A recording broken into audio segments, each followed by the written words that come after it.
இன்னைக்கு வந்து நம்ம அதில் என்ன சமையல்னு பார்த்துடலாமா? ஸோ முதல்ல வந்து கூட்டு ஆறுமுளை கூட்டும்பாங்க. நம்ம வந்து பருப்பு இன்றைக்கி வந்து கொஞ்சம் பைத்தம் பருப்பு அப்புறம் இந்த கடலைப்பருப்பு போட்டு அதில் வந்து அரைச்சி விட்டு தேங்காய் அரைச்சி விட்டு கூட்டு,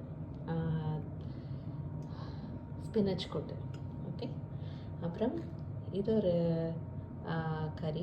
இது வந்து கொஞ்சம் மசாலா போட்ட கறி. சப்பாத்திக்கெல்லாம் நல்லாயிருக்கும், ஆனால் கொஞ்சம் மிச்சமாக இருந்தது. சரி இன்றைக்கி வச்சுட்டேன் நான், ஸோ தட் இன்றைக்கி எல்லாரும் சேர்ந்து சாப்பிட்லான்னு. இது வீட்டில் வளர்ந்த டொமேட்டோ, எங்கள் அம்மாவோட ரெசிபி இது. இது வந்து வீட்டில் வந்த டொமேட்டோ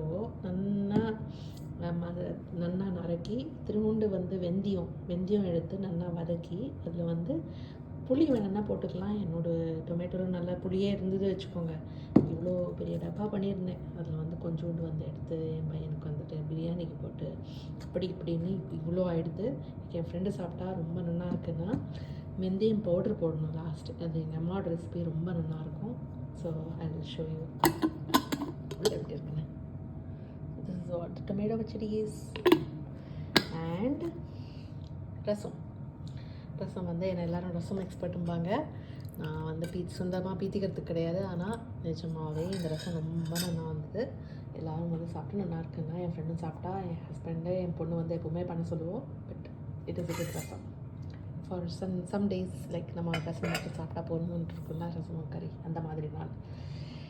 அண்ட் மேலே இப்படியே வந்து பிளாக்காக இருக்குன்னு வச்சுக்காதுங்க. இதெல்லாம் பெப்பரு, கியூக்கும்பர் போட்டு கொஞ்சம் தயிர், கொஞ்சோண்டு பால், அப்புறம் உப்பு, பெப்பர், தேங்காய். இன்ஃபேக்ட் தேங்காயும் கொஞ்சம் கடுகும் அரைச்சி விட்டால் ரொம்ப நல்லாயிருக்கும். பட் நான் வந்து இதனோடய சரிப்பட்டுருக்கேன், நல்லா இருந்தது.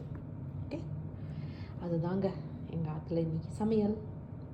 எப்படி இருக்குன்னு சொல்லுங்கள்.